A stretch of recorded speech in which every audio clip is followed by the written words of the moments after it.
profesor. Buenas tardes. Buenas tardes, y bueno, yo también lo escucho, eso es importante. Bien, entonces, el día de hoy vamos a terminar con la semana 21. Si ustedes recuerdan, principalmente con lo que estuvimos avanzando el día lunes, fue con la guerra civil, la explicamos en términos muy generales, y si la memoria no me falla, quedamos por acá.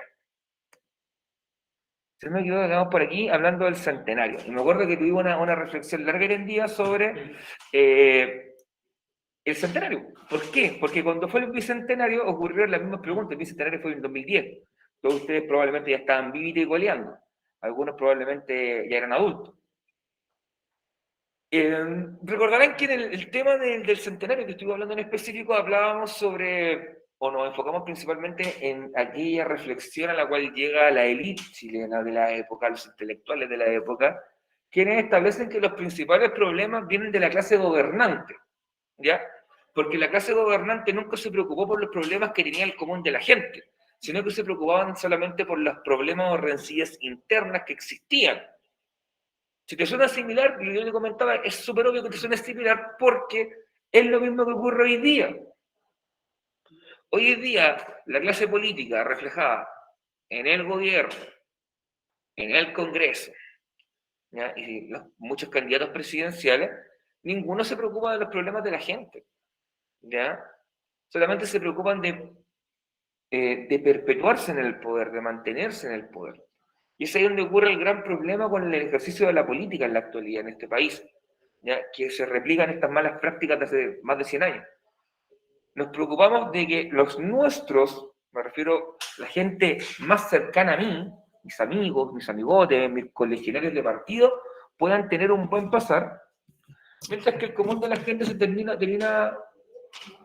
viviendo penurias con condiciones paupérrimas de vida que rayan en lo infrahumano. Aunque ustedes no lo crean, problemas que ocurrieron en el 1910 se están repitiendo en el 2021. Problemas como el hacinamiento, donde en una casa pueden llegar a vivir 3 o 4 familias. Eso no es digno, bajo ningún punto de vista. Eso sí vuelve a ocurrir. Por ejemplo, la salud. Quizá hoy día no es un problema de que no existan hospitales. El problema son que los hospitales no son capaces de satisfacer las necesidades de la gente. Que tienes que aguantarte 2, 3 horas, o que 2, 3 horas, ojalá fueran 2, 3 horas, 6, 8 horas, 10 horas en el servicio de urgencia. Profesor, disculpe, es que me mandé una embarrada. ¿Hiciste? Eliminé el archivo de la pregunta esencial. Tranquila, después de ahí te lo reenviamos, no te preocupes. Gracias. Nada. ¿Ya? Y volviendo al tema de lo que estábamos conversando, por ejemplo, en la salud, los problemas volvieron a reaparecer. Hoy día te tienes que aguantar 10, 12 horas para que te den diclofenaco, paracetamol, o te digan para la casa. Esos problemas, o esa misma tecla de problema social se tocaba en el 1910, que quizá era la falta de servicios. Como siempre, la gente con poder adquisitivo, con contactos, lograba en el fondo poder tener una buena asistencia médica. El común de los mortales se terminaba muriendo. ¿Ya? Y así tantos problemas, chiquillos. Por eso es tan interesante el tema del centenario, porque los problemas se siguen repitiendo. Lo cual te demuestra que como especie que nos llamamos la especie superior somos bastante pavos, porque en el fondo seguimos cometiendo los mismos errores, no nos damos cuenta y terminamos pagando los mismos platos rotos. ¿Ustedes creen que el estallido social del 2019 fue algo único? No. En esta época también ocurría estallido social, que eran las huelgas, las tomas de faenas que se realizaban, y al igual que en esa época, el poder, la clase gobernante, nunca se preocupó de buscar el diálogo o una solución pacífica, sino que mandaron a los... En esta época no existían carabineros en 1910, mandaron al ejército a que reprimiera de manera violenta. En el 2019, ¿qué pasó? Mandaron a carabineros y a las Fuerzas Armadas a que reprimieran de manera violenta. Las cosas se repiten. Esto eso tiene cierto carácter cíclico. ¿Ya? Y al igual que con el estallido del 2019, ¿qué es lo que va a ocurrir? Estas manifestaciones populares van a tener un efecto. van a generar una consecuencia. En el caso del 1900, en el 1910 van a generar una serie de lo que se llamó una legislación social, ¿ya? Una legislación que te asegurara condiciones mínimas, por ejemplo, para trabajar. Lo que en el 2019 fue la consecución de poder cambiar una constitución que amarraba todos los procesos y que impedía que se generaran cambios profundos en la sociedad. O sea, es relativamente cíclico. Ahora, vamos a saltarnos un poquito en el tiempo y vamos a hablar sobre el presidente Alessandri, Arturo Alessandri Palma. Él fue el último presidente de la época parlamentaria. Gobernó entre el 20 y el 25 con un lapso ahí en el cual él deja el poder. De hecho, lo sacan del poder. Alessandri gran parte de su gobierno lo vivió bajo los mismos vicios que tenían los gobiernos parlamentarios de la época parlamentaria, perdón. ¿Ya? Con un Congreso que hacía lo que quería, un presidente que no daba pie con bola, que intentaba generar cambios, proponer cambios sociales y al final no lo pescaban. Y eso terminaba molestando a la gente. Si aquí alguien te ofrece, oye, yo te ofrezco esto y al final no te lo da, o te cambia las reglas al momento porque no puede, te termina molestando. Lo mismo ocurre a nivel social. ¿Ya? De hecho, Alessandri tiene una particularidad, puede ser considerado, en teoría, comillas, el primer presidente de clase media que tuvo este país. Alessandri era hijo de inmigrantes italianos que llegaron a Antofagasta, perdón, a Tarapacá. ¿Ya? De hecho, su apodo era el León de Tarapacá porque él venía de ahí, él hizo una carrera como parlamentario por el sector de Tarapacá. No, bueno, el papá fue inmigrante, Arturo hace la carrera política. De hecho, Arturo Alessandri va a tener un hijo que puede ser presidente también, que es Jorge Alessandri. De hecho, también el alcalde de Santiago desciende de ese linaje, el congresista que hay que apellido Alessandri desciende de esta familia también. ¿Ya? Bueno, Arturo Alessandri hizo una carrera como parlamentario en el norte, va por una carrera presidencial. De hecho, él logra la adhesión de la gente y es electo presidente. Y como presidente no pudo hacer mucho. Hasta que ocurra este hito bien particular, que es aquí, vamos a corregir el tiro que aquí hay un error de tipeo. Ahí. Ahora sí, 1925, no era 19.925, ¿ya? Es el Río de Sables. El Río de Sables es un episodio icónico de la historia del Chile contemporáneo y va a comenzar a marcar el declive del parlamentarismo, de la potencia, de la fuerza que tenía el Congreso. El hecho se sitúa en las siguientes circunstancias. Alessandri manda una serie de leyes con un contenido social, leyes que tienen que ver con temas laborales. Por ejemplo, establecer una jornada laboral de 8 horas, establecer la suspensión o supresión o eliminación del trabajo infantil, ¿ya? Regularizar un contrato de trabajo colectivo en el cual los sindicatos pudieran, en el fondo, poder negociar con el empleador para obtener beneficios, como lo que ocurrió hoy día, ayer con Codelco, por ejemplo. Y Codelco, a través de la negociación colectiva, obtuvo un bono, que se va a entregar un bono a cada funcionario de Codelco por año. O sea, una vez al año te va a entregar un bono de unos 4 o 5 millones de pesos. Una caracha. Un moco, literalmente.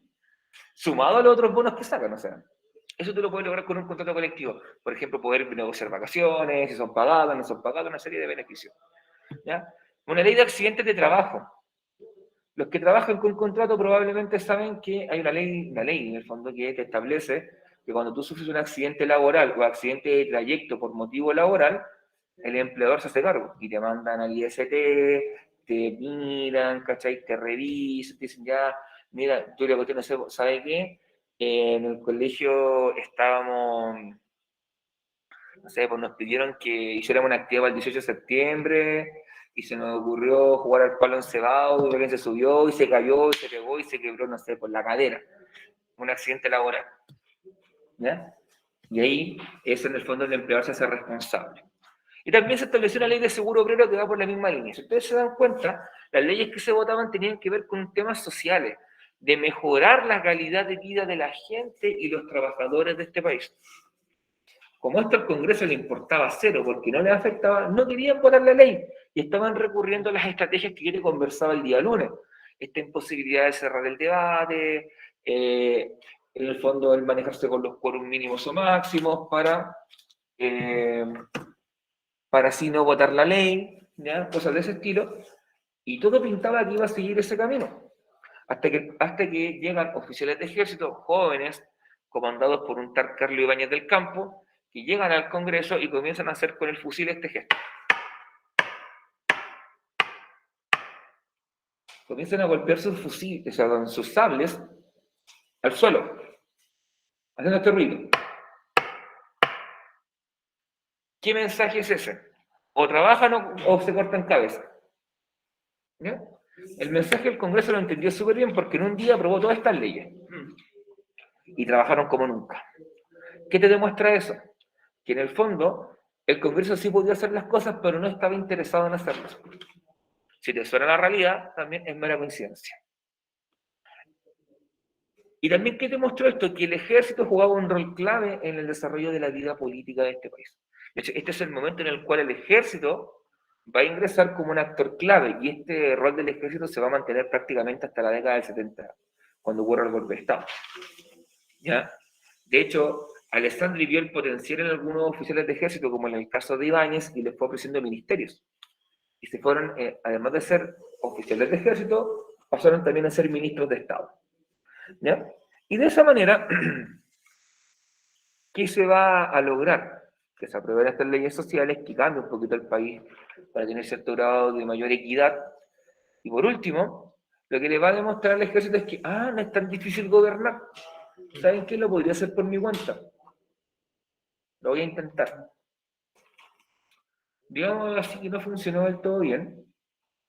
¿Ya? De hecho, lo que va a pasar es que a Alessandri los militares le piden el poder, le dicen, ¿sabe qué, Arturo? Usted está aquí de más, está molestando, váyase a Italia, déjenos gobernar a nosotros el ejército, a las Fuerzas Armadas, y nosotros probablemente lo vamos a hacer bien. Mentira, le hicieron como el ajo, hubieron golpes de Estado, gobierno de muy corta duración, el país se inestabiliza, se vuelve inestable, y se dan cuenta que no era tan fácil gobernar y que necesitaban la figura de Alessandri para gobernar.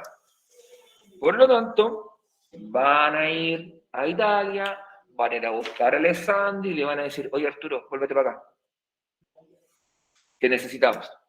Y de esa manera, entre el año 1924 y 1925, sobre todo en el 25, Alessandri vuelve a gobernar este país, ¿ya?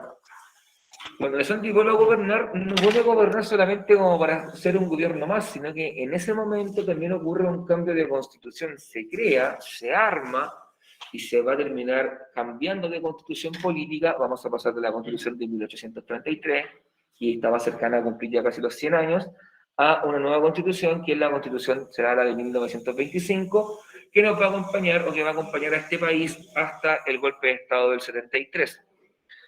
¿Cuál es el aspecto más relevante que tiene esa constitución? Que a todo esto, la próxima semana probablemente la vamos a estar desmenuzando con un poquito más de detalle. El aspecto más relevante que tiene es que va a establecer finalmente la separación de la Iglesia del Estado.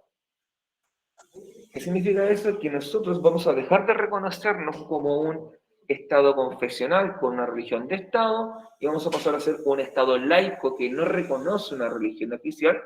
Por lo tanto, va a existir una plena y total libertad de culto. Es decir, desde este momento, desde el año 25, en Chile van a estar permitidas todas las religiones que existan o todas las creencias que existan, siempre y cuando evidentemente no afecten a la sociedad, ¿ya? Evidentemente no vamos a permitir que existan, no sé, cultos satánicos caníbales que hagan sacrificio humano 2x3, como tipo altares de la luz. No se va a permitir eso, ¿ya? Pero sí, por ejemplo, que puedan existir el cristianismo con todas sus derivaciones católico, evangélico, protestante, luterano, calvinista, los musulmanes, los judíos, los testigos de Jehová, los mormones, etcétera, etcétera, etcétera. Todo eso se va a permitir. Ya no va a existir cierta limitante. Y eso quizás es lo más relevante. Vuelvo a insistir, este tema lo vamos a trabajar con más detalle en la próxima semana. Hasta acá, dudas, consultas, preguntas, inquietudes que tengan, muchachos.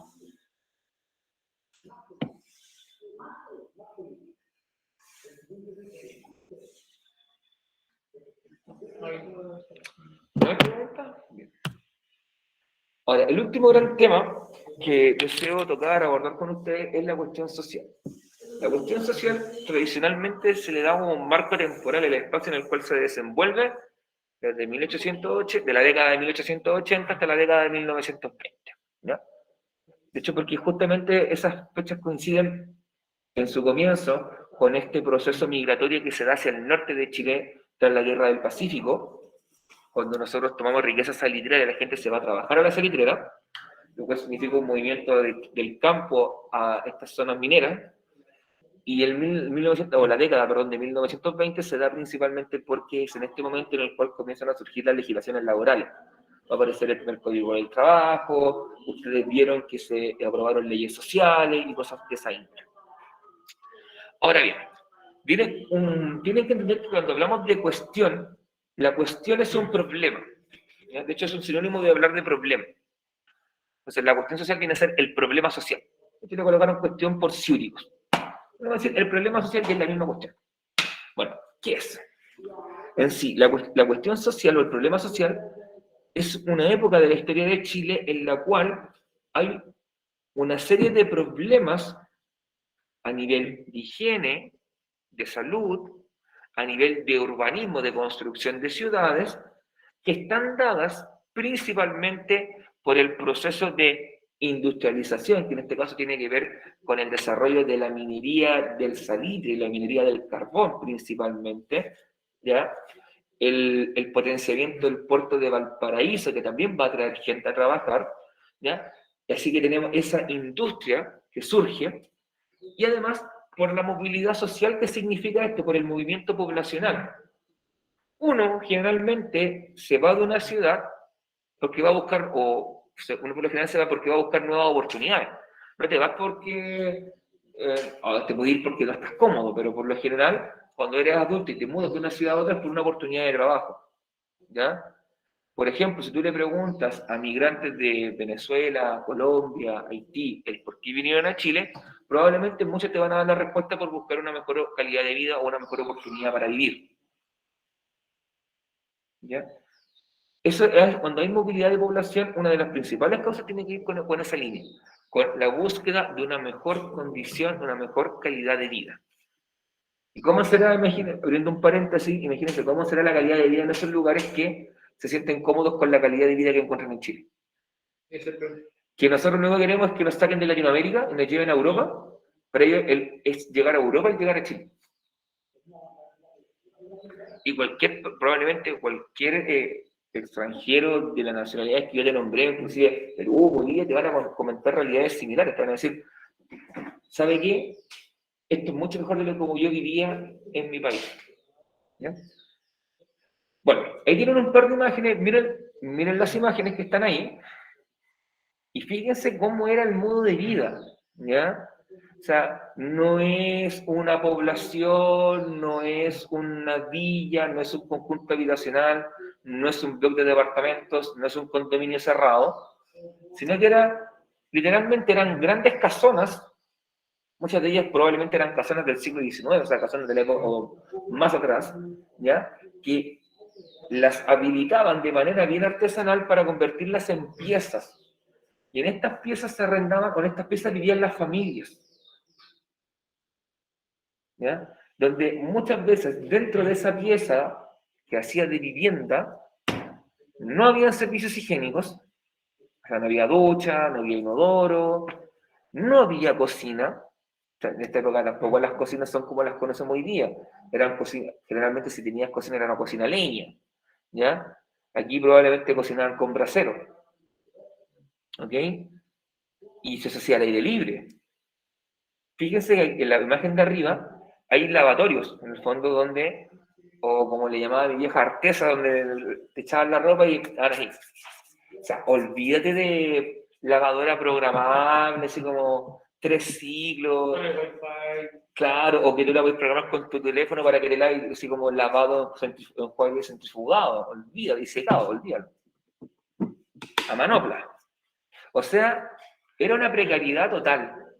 De hecho, Miguel, no sé, pues te faltaba una prenda de vestir y veía una colgada y sacaba la prenda cara de palo. O sea, esa es la realidad, era ese el nivel de pobreza, ¿ya? En la cual se vivía. De hecho, esto va a traer, por ejemplo, que en esta época aumenten los CITES, los conventillos, los cuartos redondos. De hecho, probablemente ustedes alguna vez habrán escuchado esta expresión de población callampa. ¿Han escuchado alguna vez que digan ese concepto de población callampa? De hecho, sería la película que vimos anteriormente. Hablaba de población callampa. ¿Y se acuerdan, por ejemplo, a qué se refería con población callampa? A ver si se acuerdan lo que vieron hace media hora. ¿Cómo se acuerda? No, se está acordando, chiquilla.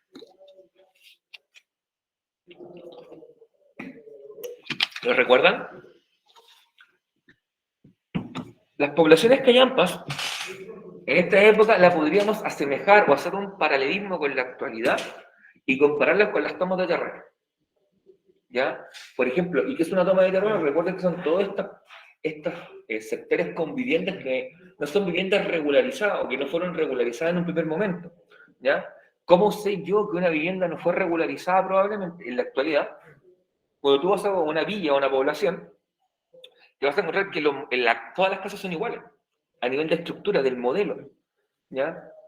Pueden variar que tenga una pieza más, una pieza menos, un segundo piso, solamente un piso, pero es una estructura estándar.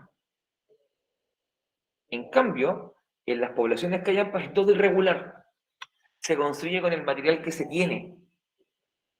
¿Ya? De hecho, muchas veces también se han visto en las noticias, sobre todo cuando hay invierno, hay episodios de lluvia, que el morbo de los noticieros, de los materiales que llevan las poblaciones callampas a ver la situación, y te encuentras con casas que fueron hechas con cartón, con chorguán, le llamamos nosotros, que en el fondo es de prensado, ¿ya? De madera, por si acaso, con latones de zinc que estaban en desuso, con pizarreños rotos, ¿ya? Que tienen el servicio higiénico, o sea, tienen el baño afuera porque no tienen alcantarillado, tuvieron que hacer un pozo séptico, ¿ya? ¿Tuvieron algo? Es para darle más color a la tele. ¿Ah? Es para darle más color a la tele. Ah, pero obvio, ¿cachai? Obvio, sí, ellos lo hacen por el rating, pero lo mismo, por ejemplo, son casas que muchas veces no tienen piso, es pisos de tierra, ¿ya? No tienen ducha, se bañan por parte, como se bañaban los abuelitos por presa, así que tienen un jarrón y se echaban así como la cabeza, después sí. Bueno, hay que contarle cuando esos inviernos que había antiguamente, semanas de lluvia, invierno, claro, se mojaban entero, muchas veces la calidad de vida era pésima, incluso la esperanza de vida ahí era mucho menor, porque al estar en un ambiente húmedo era muy proclive a infecciones respiratorias, por ejemplo. O sea, esa era la condición, y eso, aunque eso que suena súper actual, también se vivía en el 1900. ¿Ya? Bueno, a nivel de vivienda, vamos a encontrar viviendas que son precarias. Cuando hablemos de vivienda precaria, nos estamos refiriendo a viviendas que tienen una condición mínima o menos que el mínimo. O sea, que lo que logran en el fondo es cubrirte la cabeza para que no mojarte con la lluvia. ¿Ya? Aquí están los cités, los conventillos y los cuartos redondos. El cité es lo más digno de los tres. De hecho, siempre doy el mismo ejemplo que en Calle Góndel hay un cité. Al lado, el tío Estefano lo reconoce porque está al lado de una botillería. Yo lo reconozco porque está entre Concepción y Maipú. ¿Ya? Eso habla un poco de nuestros gustos y aficiones. Pero ahí ustedes pasan por Calle Góndel, ¿ya? Donde hay un local que siempre le ha ido mal, que ahora tiene un letrero de comida coreana en esa cuadra. Ahí, en la mitad de la cuadra, hay un cité. De hecho, ustedes lo van a dar cuenta porque el continuo de la fachada desaparece y hay una reja. Y tú en esa reja tienes la llave y hay puras casas chiquitas como de este estilo. Y tienen como la entradita y tienen una ventanita chiquita. Eso es un cité. Y ahí, ¿por qué es lo más digno de todo? Porque ahí sí, dentro de ese cité, dentro de ese cuarto, hay servicios básicos. Tienes una cocinilla, tienes un lavamanos, tienes un inodoro, tienes una ducha. Es lo más digno de todo, pero era lo menos. El conventillo es el que está acá abajo. Fíjese que parece, no decir a lo que me recuerda, a un local que tiene muchas puertas y muchas entradas, pero paga por hora. Esto creo que no cae. ¿Cachai? Pero la idea es que no tiene ventana. Es cerrado, ahí no hay nada, no hay servicio higiénico. ¿Vos cachaste recién? Ya. Ahí, por ejemplo, no hay nada, no hay servicio higiénico, no hay nada. La gente tenía que salir a hacer afuera sus cosas. De hecho, el patio grande, el patio central, era el espacio común de convivencia. Era el espacio de convivencia de la sociedad de aquella época, donde se juntaba la gente, los cabros chicos jugaban, las señoras no es que sea machista, pero en el fondo es como la cultura de la época, las mujeres se juntaban a lavar la ropa, a lavar la loza, conversaban, esperando que el hombre llegara a trabajar. Esa era la lógica. O sea, era un nivel de precariedad, chiquillos, total. Total. Y el cuarto redondo es la misma lógica del CITE, pero ese sí que no tiene nada de nada adentro. ¿Ya? Era muy común, si ustedes se dan cuenta, que aquí viviera mucha gente. E imagínate la siguiente situación. Imagínate que todos nosotros, el curso, incluyendo los que no están presenciales, ni que se han conectado durante todo el año, que son como 40, seríamos como 40, sumando al Estefano y a mí seríamos como 42, viviésemos en la misma casa, en este sector, y tuviésemos solamente un baño y una ducha para los 42. ¿Qué pasa con la higiene ahí? ¿Qué pasa con la salubridad? Se pierde. Exacto. Y cuando se pierde la salubridad, es más factible que tú estés expuesto a enfermedades, sobre todo enfermedades bacterianas, como por ejemplo el cólera. ¿Quién de ustedes sabe cómo se contagia uno de cólera? ¿O han escuchado hablar del cólera?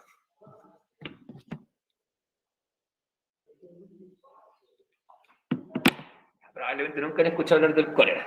El cólera es una bacteria que se llama Escherichia cólera, así, E. coli, lo pueden buscar. El cólera, por lo general, uno se contagia de cólera cuando uno manipula o en tu organismo ingresa algún alimento que no haya sido bien lavado y que haya sido regado con agua servida, ¿no? Que era muy común en la época, en el fondo. ¿Qué es una agua servida? Recuerden que son las aguas sucias cuando vos tú tiras la cadena. Eso es. Cuando tú tiras la cadena del baño, eso es agua servida. ¿Ya? O sea, con esa agua que va con pipí, con popó, esa agua termina regando la lechuga que te vaya a comer en la ensalada. Y si no la lavabas bien, te comía ahí el popó o el pipí. Y la E. coli está en esas deposiciones humanas. Y te la consumías y te infectabas. Y terminabas muriendo de cólera. Y la muerte de cólera es una muerte por deshidratación. Porque te da un problema gástrico, te dan problemas gástricos bastante potentes. En el fondo estás yendo al baño cada rato y te terminas deshidratando y mueres por deshidratación. Ya, un ejemplo. ¿Cómo nos libramos del cólera? Lavándonos las manos. Por eso que nosotros ya tenemos interiorizado que cada vez que vamos al baño, hacemos nuestras necesidades, nos lavamos las manitos con agua con jabón, como diría Ping-Pong, porque el jabón mata esas bacterias. El agua sola no sirve. ¿Ya? De hecho, para que se den una idea, en la década del 90 en Chile tuvo que hacerse una campaña contra el cólera, porque todavía en los sectores rurales, sobre todo, costaba que la gente lavara bien las verduras y se lavara bien las manos. Y eso llegó a que en Chile hasta los 90 todavía existieran brotes de cólera. Y hubo campaña en la tele mostrando cómo lavarse las manos. O sea, a ese nivel llegamos. Así que hoy día existan campañas contra el COVID de ponte la mascarilla, échate alcohol gel, lávate las manos, es algo que ya debiésemos haberlo entendido. No existía el alcohol gel, pues, de hecho, el alcohol gel no mata ese tipo de bacterias, solamente las mata el agua con jabón. ¿Ya? Y tampoco sirve lavárselas con Quicks por si acaso, que es algo que también muchos hacían cuando estaban lavando la loza, se lavan las manos con Quicks, tampoco sirve. Tiene que ser con jabón. ¿Ya? Y de hecho, para que se den cuenta cómo el tener problemas de vivienda, de hacinamiento, te puede facilitar la llegada de algunas enfermedades. Otro ejemplo, vivían tan hacinados y que bastaba que un niño en esta época le diera sarampión o viruela y todos los cabros chicos terminaban con sarampión y viruela. Y en esta época la medicina no estaba tan avanzada y el sarampión y la viruela mataba a muchos niños.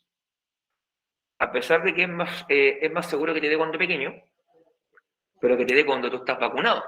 Si hoy día los niños no mueren de sarampión en Chile es porque están vacunados contra el sarampión, lo cual reduce que la tasa de infectarte y que si te da, que sea leve. De hecho, yo tuve peste cuando chico, peste cristal, ¿cachai? Y me dio suavecito porque estaba con toda la vacuna al día.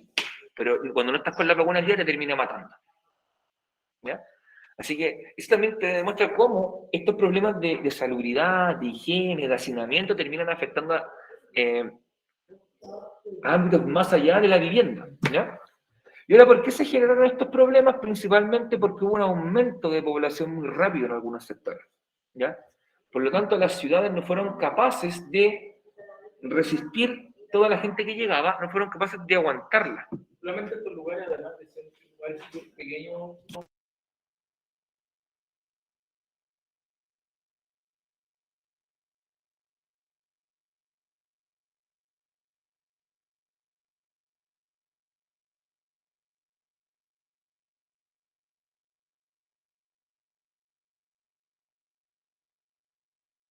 No se escucha.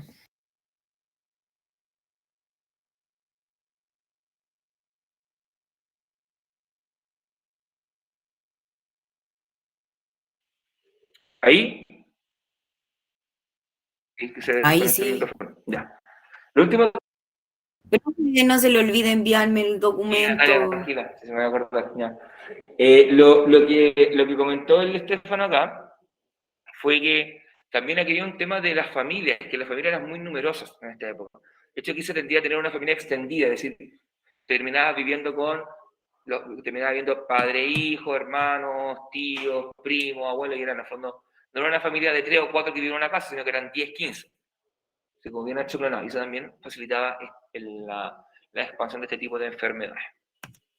¿Ya? Ahora, vamos a hablar también sobre los problemas sociales que surgieron en esta época y vamos a tomar 3 ejemplos. El Norte Grande, Valparaíso y Lota Coronel. El caso del Norte Grande y de Lota y Coronel son muy similares, ¿ya? Porque son zonas mineras. De hecho, en estos lugares llegó mucha gente a trabajar porque se requería mano de obra y se corrió el rumor de que pagaban bien, ¿ya? El problema era que aquí pagaban con fichas. Las fichas las entregaba la empresa y solamente tú las podías ocupar en la tienda de la empresa, que eran las llamadas pulperías. Por lo tanto, tú no podías ir con esa ficha a comprar un negocio fuera de el negocio que aceptaba la ficha. Así que te subía los precios. Este lápiz quizá podía costar hoy día 500 pesos, pero si yo lo compraba en la pulpería me costaba 5.000. Y como me pagaban con fichas, solamente podía recibir, solamente lo podía comprar ahí, ¿ya? Y eso ya era un problema. Por lo tanto, mi sueldo me alcanzaba para menos cosas. No podía salir a comprar afuera, tenía que trabajar 14, 18, 20 horas al día y al jefe le daba lo mismo, le importaba nada cuál era la condición del trabajador. ¿Ya? De hecho, tanto en el Norte Grande como en el Lote de Coronel ocupaban el sistema de camas calientes. Y era, se va un turno a trabajar y llega el otro turno a dormir en la misma cama. Se va a su turno a trabajar, el turno que viene llegando duerme en la misma cama y la cama nunca, en fondo, está fría, porque siempre hay alguien durmiendo ahí. Por eso le llamaban camas calientes. Eso era cuando tú estabas solo, cuando tenías familia, te entregaban por lo general ahí un sucucho, un conventillo, una piecita de conventillo para que tú vivieras con tu señora y con tu hijo. Y probablemente a tus hijos, si tu hijo era varón, también lo llevaban a trabajar. De hecho, si alguno de ustedes en algún momento de su vida leyó Subterra, en Subterra cuentan cómo trabajaban los niños de 8 o 10 años, tirando los carros de carbón. ¿Ya? O sea, eso era un tema real. Y en el caso de Valparaíso, en Valparaíso, debido a que no las condiciones geográficas nos daban para construir un gran muelle, como el muelle que existe hoy en día, la gente se descargaba a fuerza bruta, a fuerza humana. El barco se acercaba lo más posible a la orilla y se subían los estibadores, que eran aquellos que se dedicaban a cargar y descargar barcos. Se subían, les pasaban la carga, bajaban y iban caminando y llegaban a dejarlo en la bodega. ¿Ya? De hecho, aquí tiene una vez con ustedes de Valparaíso a finales del siglo XIX, comienzos del XX, cuando no existía Avenida de Errázuriz, ni el eje Brasil, todo este territorio que se le fue quitado al mar. Así que, de hecho, esto también llevó a que surgieran, mejor dicho, problemas, manifestaciones en Valparaíso. ¿Ya? ¿Por qué? Porque las condiciones de trabajo y las condiciones de vida limitaban el humano también, porque era un trabajo extenuante, físico, muy desgastante, donde tu vida se acortaba muy rápido, porque no era que descargara, no sé, una botellita de estas, sino que eran sacos gigantescos, cajas gigantescas con materiales, con pertrechos que tenías que mover de un lugar a otro. ¿Ya? Y el jefe no se preocupaba de tenerte un seguro médico en caso de que te doliera la espalda, tuvieras un lumbago o te quebraras un brazo. Ahí simplemente jodiste. ¿ya? De hecho, durante esta época surgen las primeras formas de organización colectiva de los trabajadores. Van a surgir lo que fueron las mancomunales, la sociedad de los socorros mutuos, ya, las cooperativas, que eran instancias que se desarrollaron en esta época por los trabajadores para intentar protegerse entre ellos y buscar darse apoyo entre ellos. Y aquí lo vamos a unir con lo último que te hablé, que todos estos problemas sociales, estos problemas de vivienda, estos problemas de salud, trajeron manifestaciones. La gente se molestó y reclamó, y le dijo al gobierno, el gobierno haga algo, Soa Bachelet haga algo. Y el gobierno se hacía el leso, porque al gobierno le importaba que le pagaran. Y los que pagaban eran los empresarios, los que pagaban los impuestos, a quienes el Estado favorecía, porque además eran conocidos, pues eran parte de la élite, de la aristocracia. Así que simio no mata simio, zorrón no mata zorrón. Esa es lógica. Así que optaron por lo mejor políticamente para ellos, que fue reprimir de manera violenta las manifestaciones sociales. En esta época no existía la lógica del diálogo, sentémonos, conversemos. No, te disparo y después te hablo. Exacto, y aquí tampoco existía una policía, ni la PDI, ni nada por el estilo que, digamos, no, mandar al ejército. Y el ejército llegaba, apuntaba, disparaba y listo, y se acabó, y disolvía la revuelta. Ejemplos de estas revueltas fueron la huelga de los estibadores en Valparaíso, la huelga de la carne en Santiago, y la más famosa es la huelga de la Escuela Santa María en Iquique, que también es conocida como la matanza de la Escuela Santa María de Iquique. Este episodio es bien interesante porque la matanza de la Escuela Santa María no solamente murieron chilenos, sino que también murieron bolivianos, peruanos. Hay un episodio icónico, un momento icónico que narra, y para que vean ustedes cómo era el sentimiento de los trabajadores de la época. El gobierno boliviano consigue poder sacar antes a los trabajadores bolivianos de la salitrera para que no los mataran. Los bolivianos responden con los chilenos venimos, con los chilenos morimos. Así que nos quedamos acá. Los mataron. ¿Ya? De hecho, se dice que fueron cientos o miles de trabajadores que murieron en la matanza de la Escuela Santa María. ¿Ya? De hecho, el episodio quizá después de la dictadura militar viene este episodio seguro, en cuanto al repudio que te genera las Fuerzas Armadas en la sociedad. No todo es malo. También aquí comienzan a surgir determinados actores o hitos que van marcando en la evolución en una lucha social para lograr una mayor igualdad o equidad. Acá aparece la Federación de Estudiantes de la Universidad de Chile, la FECH, en 1907, el Partido Obrero Socialista, que va a ser el poder precursor del Partido Socialista Chileno en 1912, la Federación Obrera de Chile en 1912, el Partido Comunista Chileno en 1922, y en 1924 se va a promulgar, es decir, va a ver la luz el Código del Trabajo. El Código del Trabajo, ¿por qué es tan importante? Porque va a ser el momento en el cual el Estado chileno va a reconocerle derechos a los trabajadores. Por ejemplo, el derecho al descanso dominical o al descanso un día a la semana. Le va a reconocer, por ejemplo, el que si hay X cantidad de trabajadores, tiene que haber un número proporcional de sillas para que los trabajadores se puedan sentar. Va a reconocerle que las jornadas de trabajo no pueden ser de 24 horas, sino que tienen un límite.